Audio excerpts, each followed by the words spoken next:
Hey guys, thanks for joining us here at Salty Ginger Talk. If you're a returning listener, it's great to have you back. If you're new to the channel, really glad you joined us. Hope you like what you hear. So, our podcast today, we're going to give you 5 things that you need to stop doing if you want to build the life that you're after. We all put together to-do lists. We all put together things we want to start. We all put together things we want to take on. We all put together things that we want to improve on. What we don't do very often is say, hey, what is it that I'm doing that hinders me, that holds me back, that keeps me from achieving what I want to achieve? And how do I stop doing that? How do I cut it out of my life? So that's what we're going to do today. We're going to give you 5 things that you want to cut out of your life today, that you want to stop, remove, completely erase from your life. We're going to give you the research on why you want to cut these things out of your life. We're going to give you the scientific empirical data that says it's not good for you to do these things. And we're going to give you a tip on how to get started on removing these things from your life. So usually we talk about what are the new things we want to start. Today, it's the opposite. We're going to talk about the stuff you've got to stop doing if you want to build the life that you're after. Okay? So let's jump right into it from there. Number 1, stop negative self-talk. That's the voice you talk to yourself inside your head with.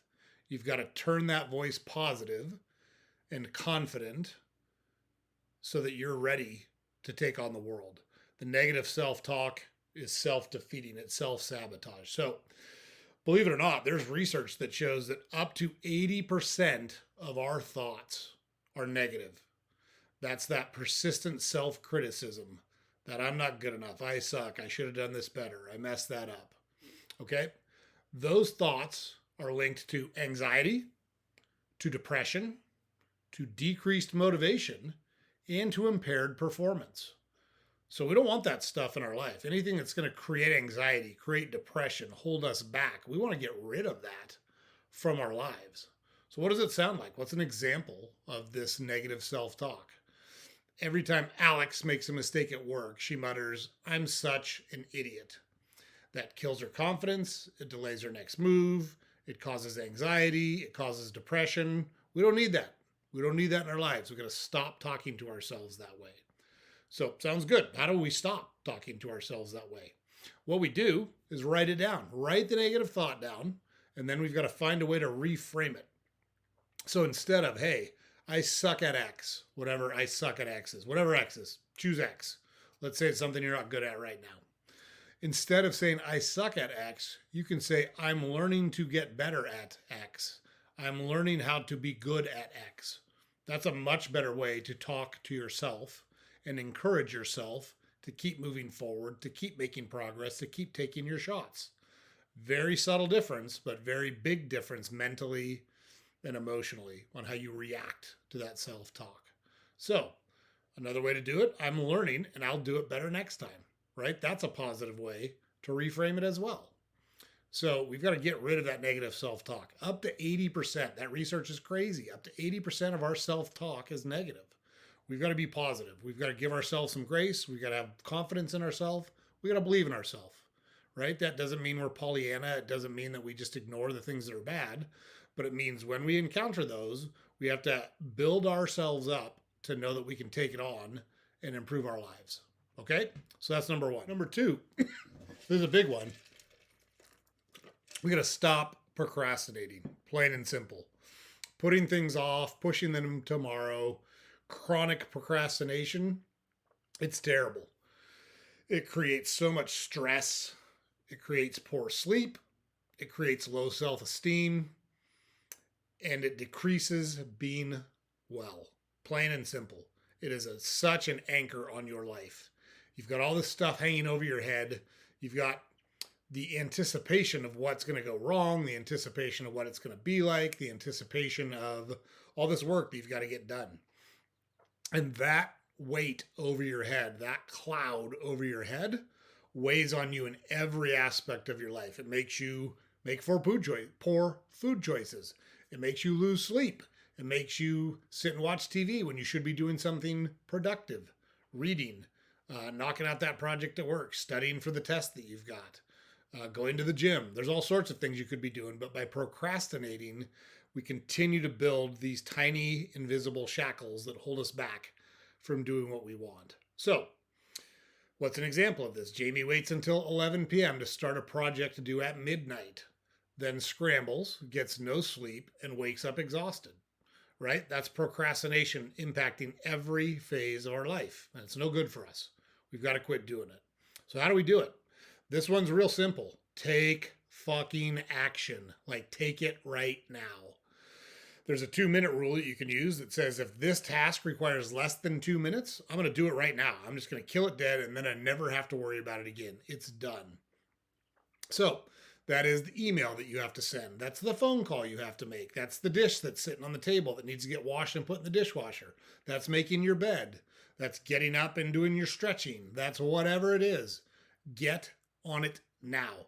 Start taking action. I don't even care if you're organized to start. Being organized sounds great. We all want this perfect plan, but the perfect plan doesn't work if we don't fucking work.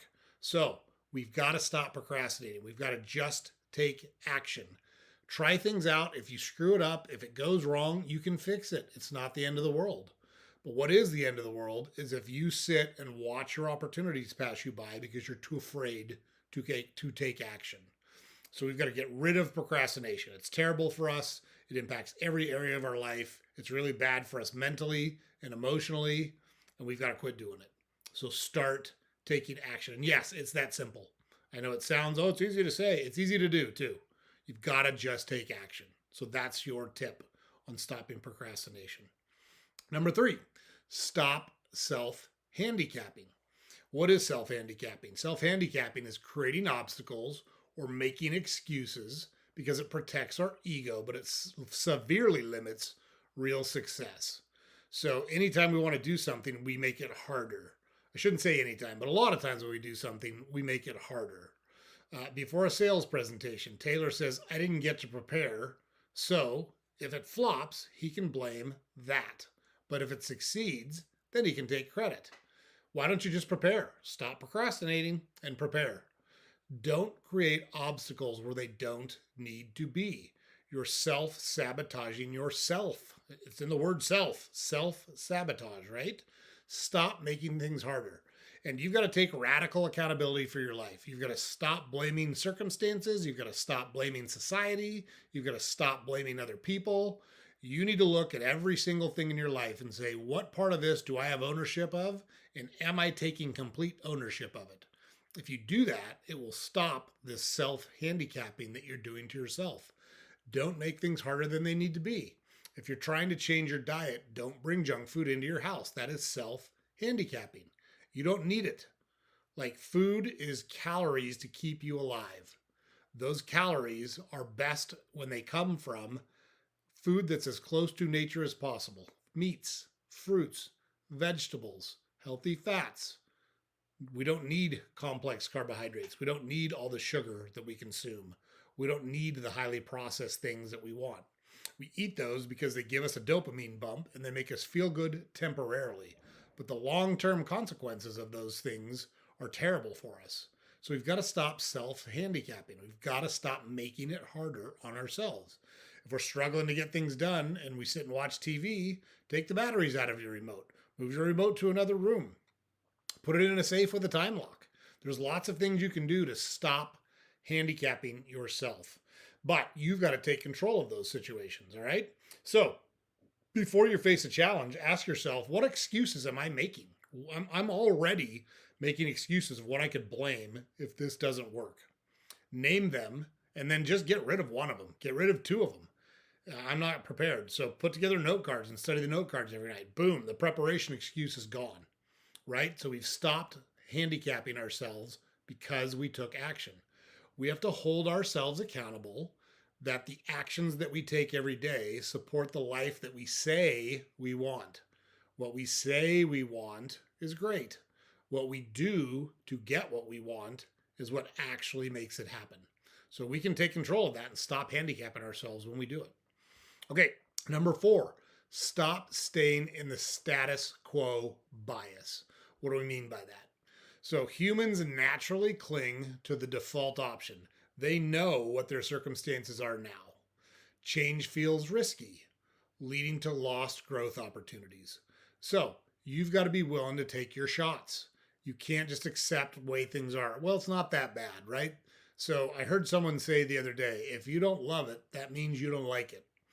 I apply the same test to relationships.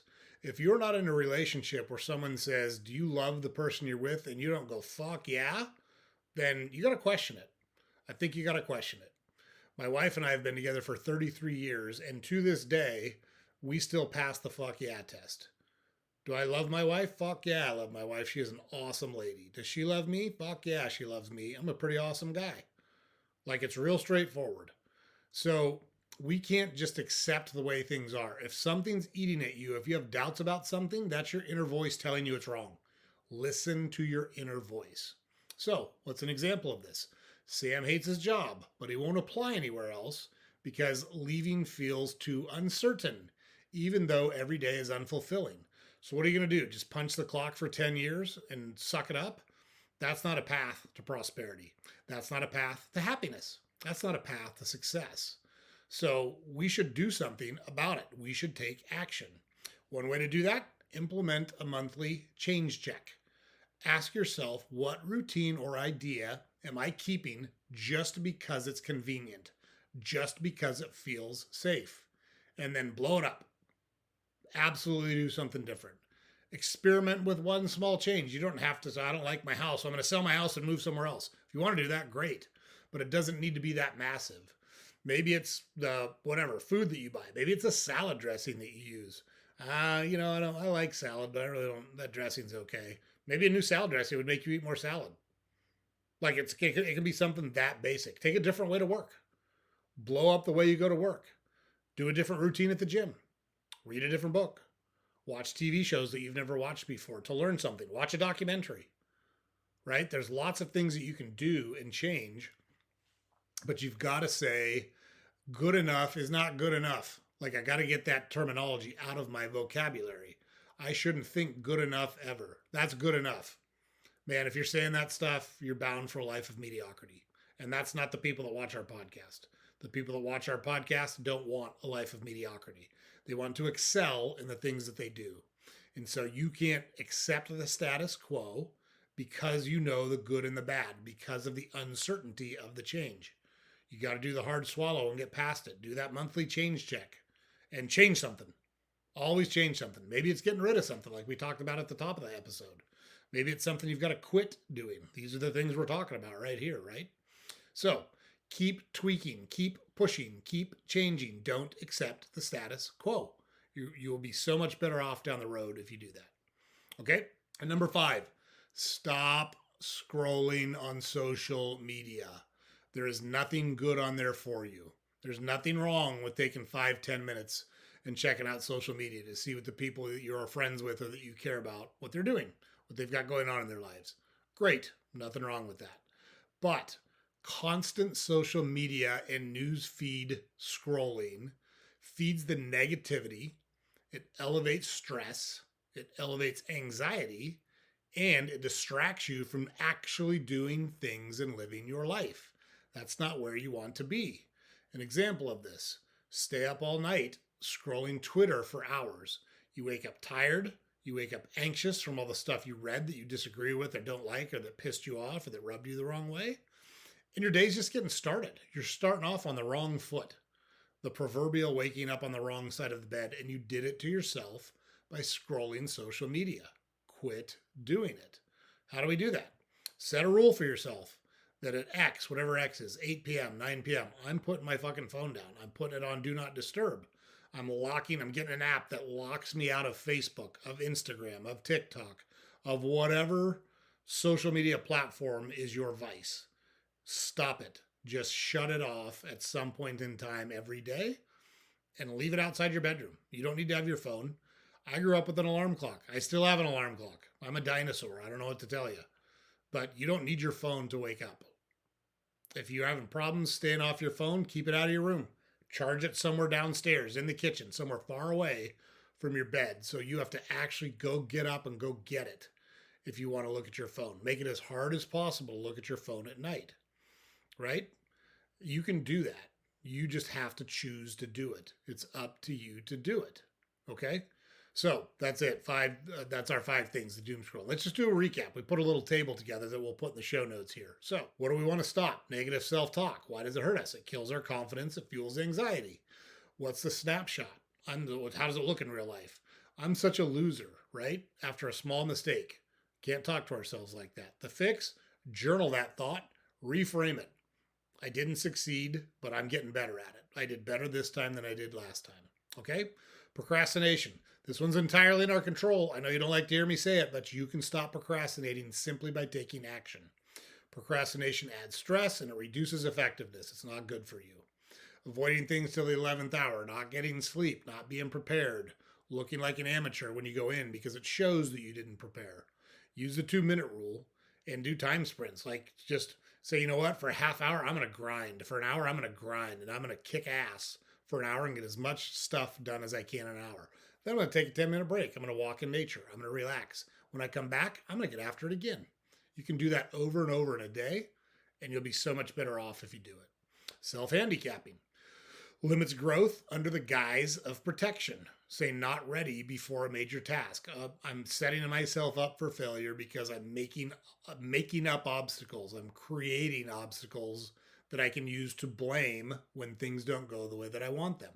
So we've got to identify those excuses and we've got to eliminate them. I'm not prepared. Put together flashcards, put together a PowerPoint, put together notes that you can study, and then force yourself to study those.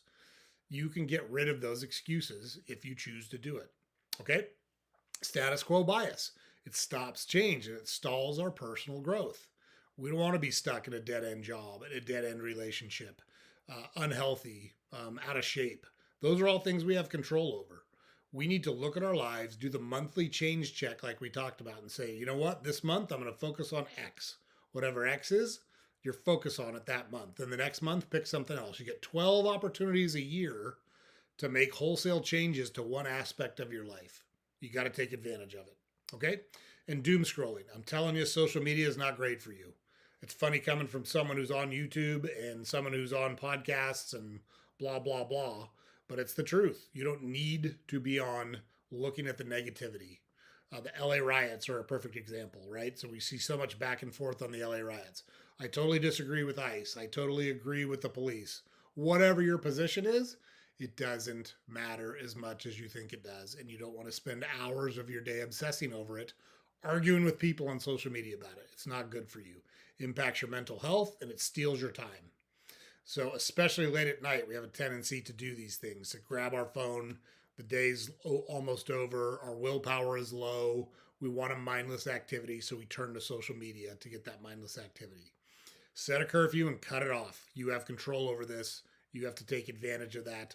There's apps you can use that will lock you out of particular social media platforms.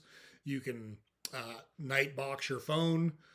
There's lots of ways to do it, but you have to take control over it and you have to set the parameters, okay? So, if you challenge these 5 things that have a hold of your life, you're going to be so much better off. Make small changes consistently. Reframe your thoughts. Take small but consistent actions. Make mindful changes. You will break free from the autopilot of self-sabotage that you're right now letting control your life. All right? You have the ability to do this. You want to live a life of purpose, not a life that you live by default. And you can do it. Have confidence in yourself and take the actions. Do the thing. Okay?